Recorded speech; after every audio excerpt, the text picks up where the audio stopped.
Good afternoon everyone and welcome to Zorah Golf Club. Today we are joined by an absolute legend here in the Middle East. He's one of the great guys of the game and he's the head outrider for the Dubai Racing Club and a very, very good golfer playing off four, Dicky Fear. Welcome back to Zorah Golf Club. Four? You're a four. DK. You are, don't start on the you're not a four. I played with you for 9 years, you're a four. What do you think you are? You lost for work? It's got to be a 7 or 8, DK. Mate, you're scary off a 7.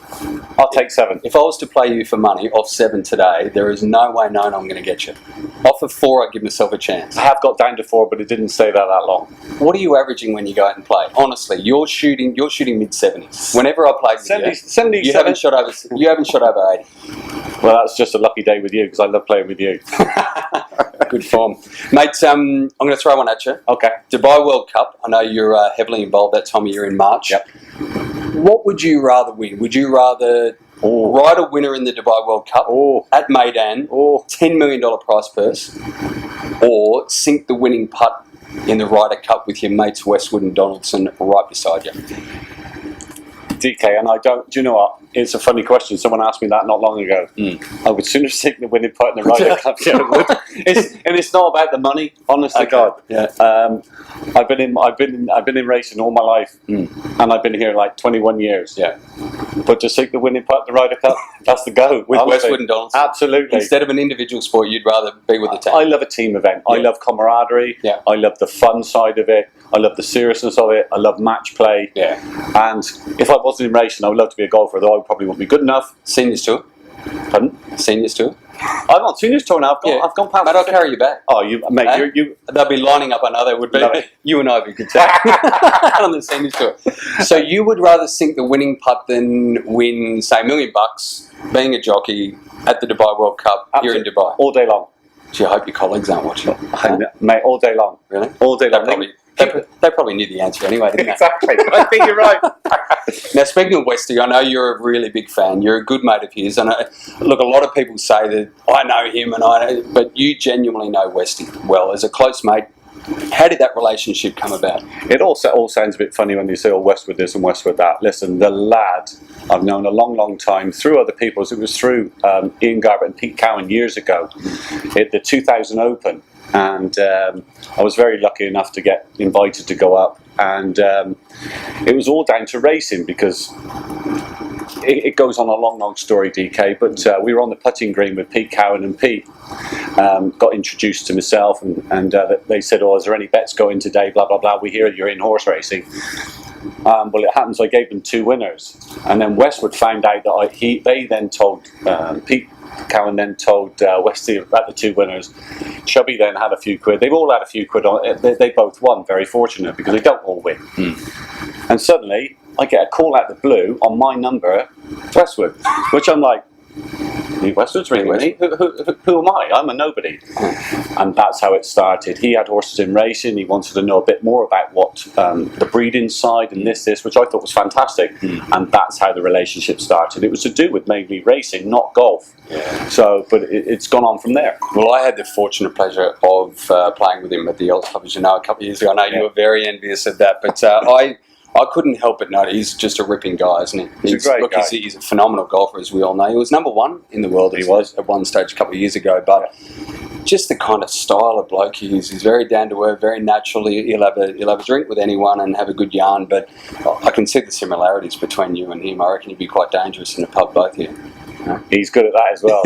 He could be world #1 at that as well. I'm a 28 handicapper at drinking, DK. Yeah. Oh, I'm just terrible. But he's a scratch. He's a scratch. He's a scratch at that as well. Now, Westy supported you in a charity event, didn't he? Yeah, he did. You held in February, from memory, at the track. I did. Which Rocky and Phil Dobson supported you big time. They were fantastic. Mate, I remember you raised just on 100,000 dirham for a charity, and everybody was very grateful for all your efforts. But to have the likes of Westwood there and Ollie Fisher, just good mates getting around, having a golf day, but raising some money. Who was it for?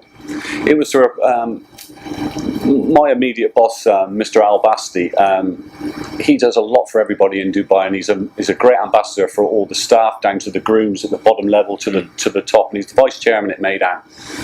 And as he does so much for everybody, I'm thinking, well, let's give something back to him. But you can't just give someone like a present or something like that. So I thought, well, he must have a charity. So I looked up on it, and that's how it started. And I found out that he was a big guy within Greatwood, and Greatwood was in England, not far from where I live, from Bath and in Wiltshire. I looked it up, and it was a magnificent charity.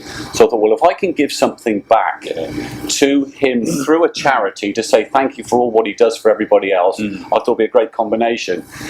And really, to put the icing on the KDK, I thought if I could get, as it's golf and racing, it comes together great. And I thought, well, do I make the phone call? And I thought, yeah. So I gave Westy a ring, and I said, can you do it? And he went, what time do you want me there? Ollie Fisher, who's such a smashing fella, and Ollie stays with myself. We go out and have drinks. We we play a bit of golf together, and he said, what time do you want me there? Which was marvellous. Well, the likes of those guys, I mean, they're high-profile fellas on tour, and for them to just come at the drop of a hat is testament to you as a guy, but also the golfing community here in the UAE. They really got behind it, didn't they? There was bets going on saying, well, how are they getting in here? How much does he cost it? I said, it cost a pint of Guinness. And a phone call. And a phone call. That's right. And there was not a question of, well, do I have to? I want this and want that. There was none of that. And that's a testament of Westwood and Ollie. They wanted to come, not just for me, but they wanted to do it for the charity because it's a fantastic charity. Now, on the charity, what is it?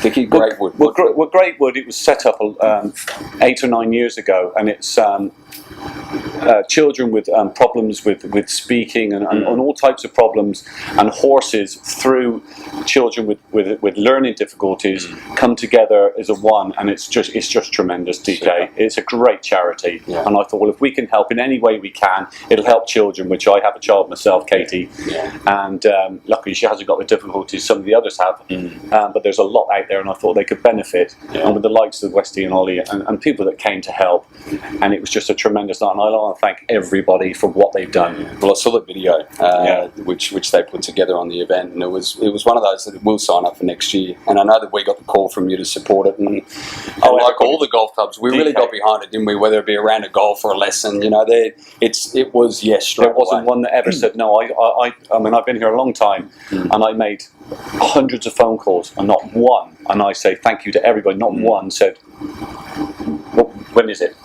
Ask us what you want, which was fantastic. Now, how much did you raise? And what was the figure? We actually raised 98,000 dirhams, which was absolutely. I didn't expect that. I thought if we can get to 20, 30,000 dirhams and just to get something. This went on and on and on, and so people were so generous with some of the prizes. I'm overwhelmed with it. Yeah, and I saw one of the photos of you actually handing the check over. It was huge for the lady, and it looked as though she was overwhelmed. It was a great moment, and I think you actually put your hand in your fist in the air, just saying we did it. So nearly 100,000, huge, which is £20,000 sterling, and that has gone to one of the best charities you could wish for.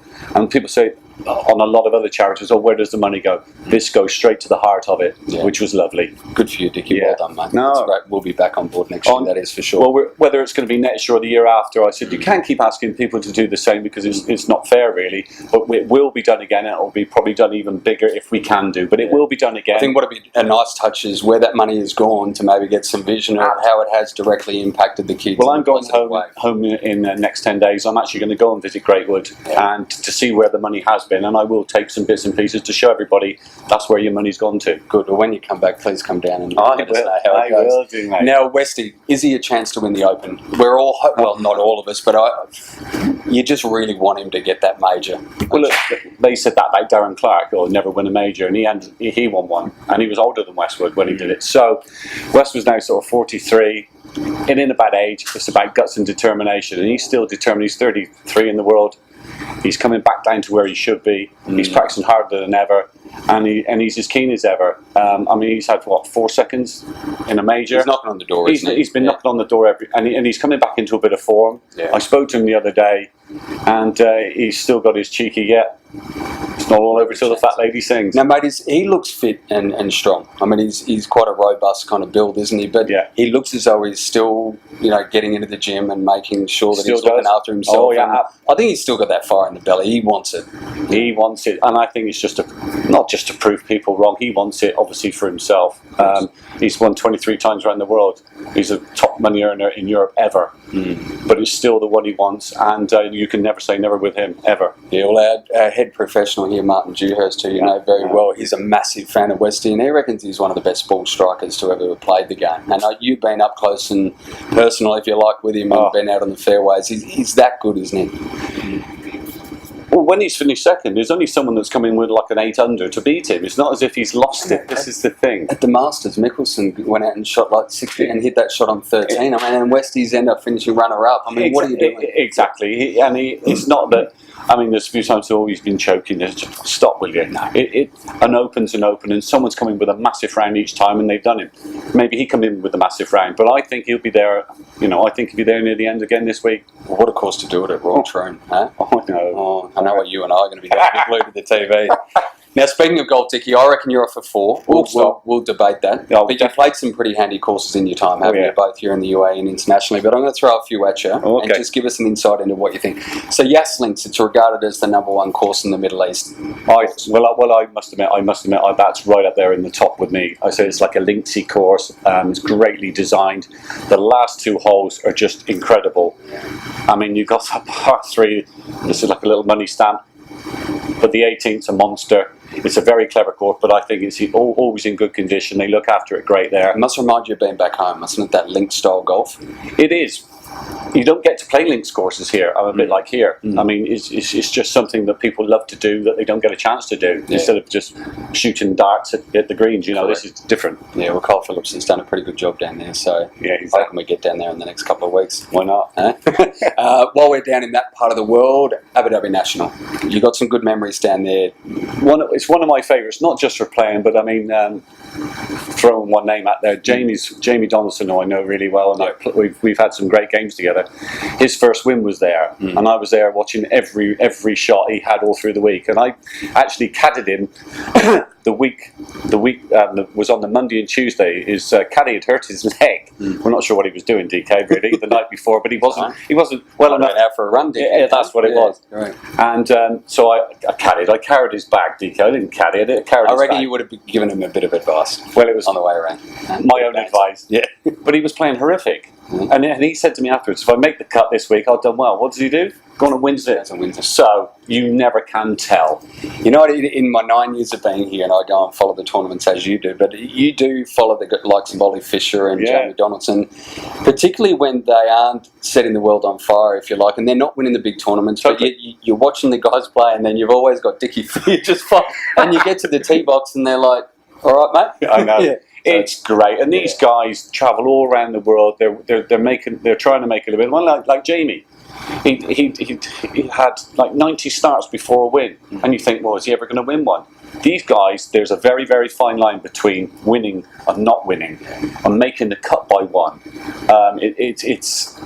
But the standard, we think we can play golf. This goes beyond it. Another level. Oh, another level. Hey, talk to me about playing with Jamie after the Ryder Cup victory. What was it, 15 or 20 days after you went to play? It was 10 days. I get a phone call out the blue after him hitting that winning shot. He says the best iron he's ever hit in his life. Well, obviously, for the world to see that and to give it as he would. Yeah. And I get a phone call 10 days later. I'm thinking, oh, hello, mate. What are you doing? He says, what are you doing on Monday? And this was on the Saturday.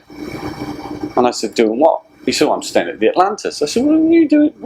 I didn't know you were here. He said, I'm here with the family. He says, but I'm playing Jumeirah Golf Estates on Monday. He says, do you want to join me?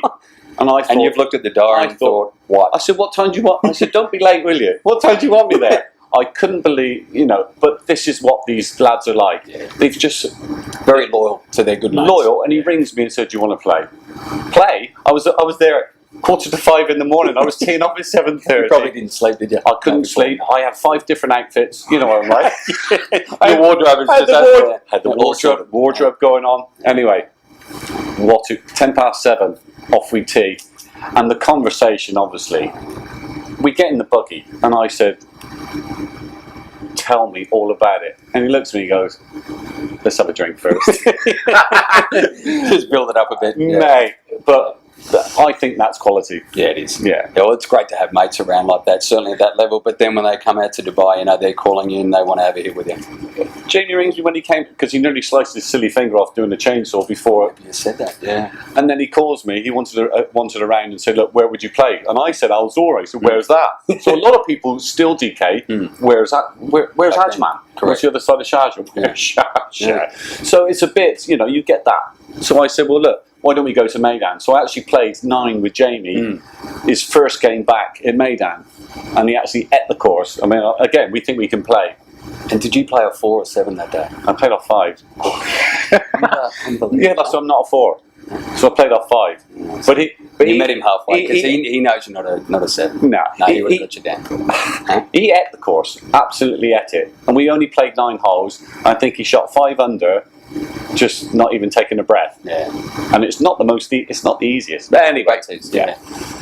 All right, so that's Abu Dhabi National. What about further or closer to Dubai?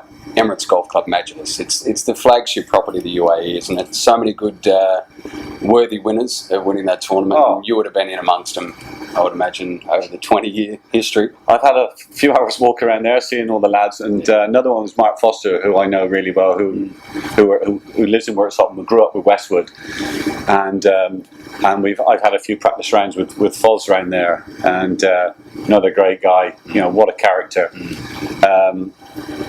Just to walk and watch these guys play around. I mean, I'm in awe with it, really. I mean, it's just something you dream about, even hitting a ball as good as them. But what about when you go out and play it yourself, Dicky, mate? Granted, maybe not off the back tees, but it's a special feeling, isn't it, when you walk onto the first To be fair, sometimes playing off the backs there is better because I don't hit it long enough and don't end up in trouble. Yeah. So it's actually not too bad. I played in the Black Tee tournament a few times on the Faldo and it's set up fantastic. And you can see in that situation how good these boys are. It's set up off the backs, cut with the rough. Exactly, and it shows how good these guys are. And I mean, I just dream how what it would be like to become a pro. Yeah, Never happened, DK. Well, but we can all dream. The seniors tour on your bag. Remember, I'm seniors tour. Dubai Creek, another. It's held the Dubai Desert Classic. It has iconic golf course here in the UAE, isn't it? It is, and I remember sitting there years ago, and I came here in '95 and '99.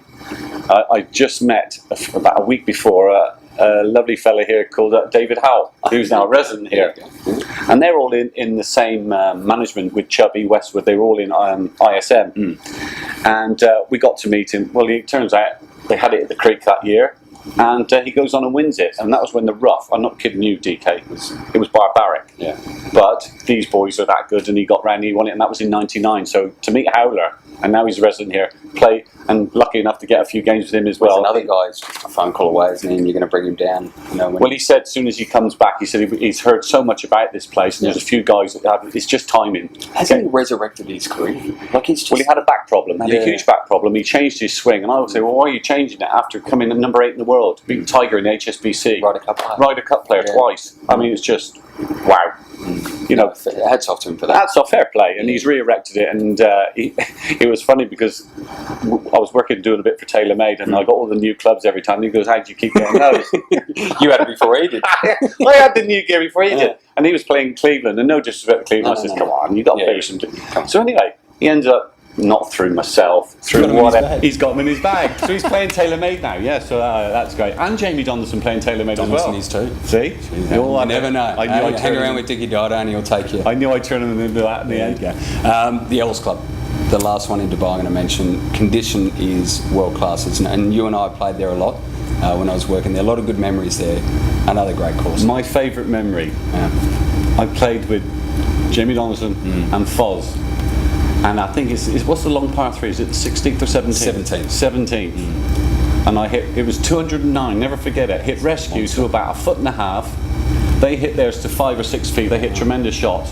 I birdied, they parred. And I said, if I never do another thing in my life, I beat them off the backs. And they go, I shan't tell you the language, it's not too good, but one of the best memories I've had the Ells Club, but great place. But I reckon they're talking about the same story today wherever they are in the world. Of course they So we've covered Abu Dhabi, we've covered covered Dubai with some of the flagship properties there, but now we're in Ajman. Yeah. It's a new course, as you know. You were fortunate enough to play a pre-opening. I did. And we opened in December, and we're loving it down here, Dicky, and I know that you're playing it on a weekly basis. And mate, what are your thoughts on it? Listen, it's very underestimated, Ajman, because people perceive, where's Ajman? So as soon as people know, and then the word gets round. I mean, I played this when it opened, and it's always in great condition, as in when you start, you think, well, it'd be interesting to see over the period of time, especially in summer. I played this a week ago, and I played with Steve Chambers, and Steve said to me, is this summer? And I said, mate, I don't know, whoever does this, whatever superintendent, whoever's involved with actually it's one of the best conditions in the UAE. I've played a few of the others, and that's not because I'm on film. It's the most best condition in summer. People must come down and play this now, because the weather's horrific. But once you play the conditions, you forget how hot it is. Yeah, correct. You know? And that breeze does pick up in the afternoon, doesn't it? It did, especially high tide, low tide, playing with sea in, sea out. You played it with everything, haven't you? Layout, what do you think of it? I mean, it's kind of the link style golf course, and it's very different to what else is here in the UAE, but what are your thoughts on it? I think it's very amateur friendly, as in playing off the backs, it's quite tough. To be fair, I playing off the backs, I played it a few times, played it okay, not as well as I wanted to, because only as far as UTK, you know, that's a little different. But off the blues, off the championship tee, yes, it's just a great layout. And if you do spray one a bit left and a bit right, you can get away with it here, which I think the design of it needs that, because people don't want to be playing off and hitting thousands of balls into water and trees and coming, especially in the summertime. You've got this in the summer. It's horrific weather. You don't want to keep losing your ball walking around 4 hours finding it. This is one of the best layouts if you do spray it a bit left and right. It's marvellous. And the greens, just in summertime, as good as this. DK. Well, you wait till winter, how good the course is going to be. So if it's as good as it is now, imagine like October, November, fast forwarding the clock. I think we've got some good things to look forward to, haven't we? Mate, can't wait. I'll play you off 7. I will not play you off 7. I'll play you off at 5. I'll tell you what, I'll compromise. Will you play off 3? I'll play to 4 and you to 5. I'll play you for a cup of coffee. I didn't think you played for anything. I'll play for respect. DK. Always good catching up, Dicky. I know you've shaken hands with the Sheikh Rashid at the opening event, and many of the world's best golfers. But look, mate, it's great to have you around the place. Thanks for your support. Well done again on that charity that you ran. Thank you very much. Maidan. It's huge respect for you for doing that, and great to have you around. Thank you ever so much, DK. Thanks, buddy. Thanks, mate.